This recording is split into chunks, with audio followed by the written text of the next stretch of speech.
Our first speaker this evening is visiting us from Lab Oratories Toastmaster Club in Richland, Washington.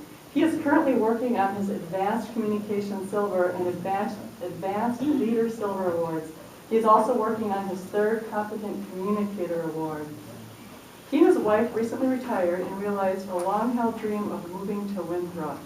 Living in Winthrop has been a dream come true except for one aspect. There is no Toastmaster Club. His speech is from Project 5 of the Competent Communicator Manual. He sometimes wonders if the purpose of his life is to serve as a warning to others.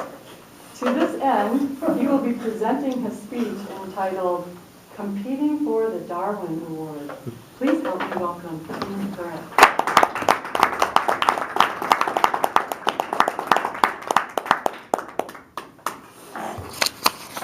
When I think back on my life, I'm quite amazed that I made it to adulthood, much less to the point where I am now, where I'm staring 60 in the face.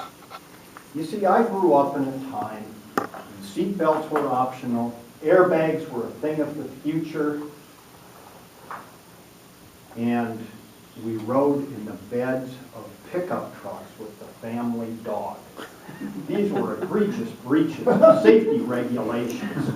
To make matters worse, I often took it upon myself to compete for the Darwin Award.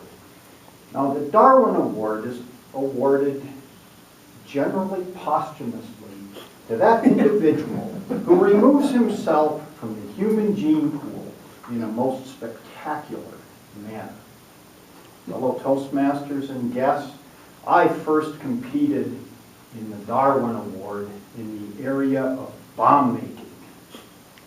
This was long before the National Security Agency kept track of this stuff and put you on a watch list.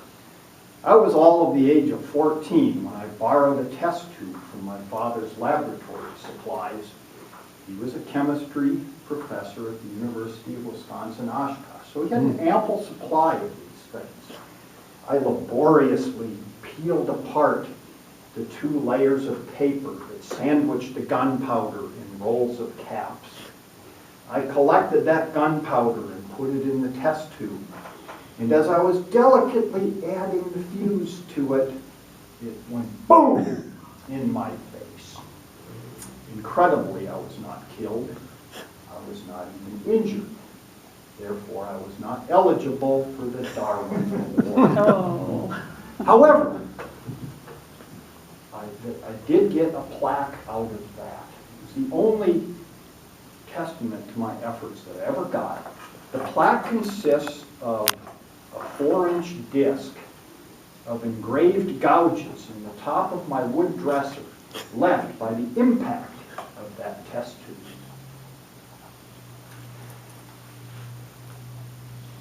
My wife and I share a passion for canoeing. Our favorite place to canoe is far up in Canada, in northern Saskatchewan. That's a 24-hour drive. Back in the day, we used to do that in one straight shot. And we found that we could make excellent time driving down the Trans-Canada Highway in the middle of the night with little traffic and no cops. So one night, about 2 a.m., I'm driving down the highway about 90 miles an hour. And all of a sudden, I come upon this gigantic splotch of red. At the same instant, we whiz by this dark shadow on the side of the road, on the shoulder. And I noticed 6 or 7 other large, ominous shadows standing next to it, presumably elk or cows. I noticed a car over in the ditch on the far side of the 4 lanes. We went by it so fast, I didn't even have time to think about braking. Once again, I was neither injured nor killed. I was not eligible for the Darwin Award. One of my other great passions is backcountry skiing. About 10 years ago, I was visiting some friends in Salt Lake City, and we were out in the backcountry on a high avalanche danger day. Not extreme, but high. We thought we were being rather careful and skiing down a modest sub-ridge. We got to the bottom and turned around to come back up, dutifully spread apart a goodly distance. In case the slope went, we wouldn't all get buried at the same time. About halfway up, the whole slope that we were on let out a crack and a whoomph as the whole thing settled. I looked off to the right, about 30 feet from us, and the snow was moving. And I had this feeling that it was moving under me. For about 2 seconds, I felt it was moving. For about 2 seconds, I thought I was dead. I looked down the slope, and there was a big pine tree, and I thought wildly, maybe I can grab that thing as I zoomed by. Fortunately, the snow was not moving under our feet, and we were able to watch in awe and horror as thousands and thousands of tons of snow cascaded 2,000 feet down this giant bowl to the valley floor.